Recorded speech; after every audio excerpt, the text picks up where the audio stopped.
বাংলাদেশ এয়ারপোর্টের মাইনে কিভাবে সামান আগমন চুরি করে নিতেছে। আমার এক প্রবাসী ভাই সামান সবগুলো লইয়া গেছে। এই দেখেন ডক্টর বর্তমানে ক্ষমতাতে আছে। তো আমরা কি এই বাংলাদেশ মানে চাইলাম? আমাদের প্রবাসী করে কি সুবিধাটা দিল? বেশি বেশি প্রবাসী ভাইরা। আসসালামু আলাইকুম রহমতুল্লাহ বারাকাতুহ। বিগত কয়েক মাস থেকেই আসলে বাংলাদেশ এয়ারপোর্টে যে প্রবলেমগুলো, প্রবাসীদের বিশেষ করে প্রবাসীদের মালামাল ব্যাগ থেকে চুরি হয়ে যাওয়া, বিভিন্ন ধরনের ঝামেলা, যেটা বাংলাদেশের জন্য, বাংলাদেশের ভাবমূর্তির জন্য যথেষ্ট ক্ষুণ্ণের কারণ। এটা আশা করি পৃথিবীর কোথাও দেখা যায় না, একমাত্র বাংলাদেশেই হচ্ছে।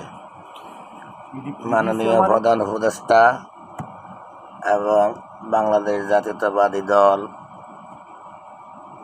দলের চেয়ারপারসন বেগম খালেদা জিয়া, ভারপ্রাপ্ত অ্যাক্টিং চেয়ারম্যান তারেক রহমান, আশা করি বাংলাদেশের সমস্ত রাজনীতিবিদরা এই বিষয়গুলো সরকারকে অবহিত করবেন। সরকারের সাথে বসে একটা আলাপ আলোচনা করে অবশ্যই একটা সুরাহা করবেন। এই ভিডিওগুলো যখন বিদেশের মাটিতে মানুষ দেখে, তখন বাংলাদেশের মান সম্মানটাই নষ্ট হয়।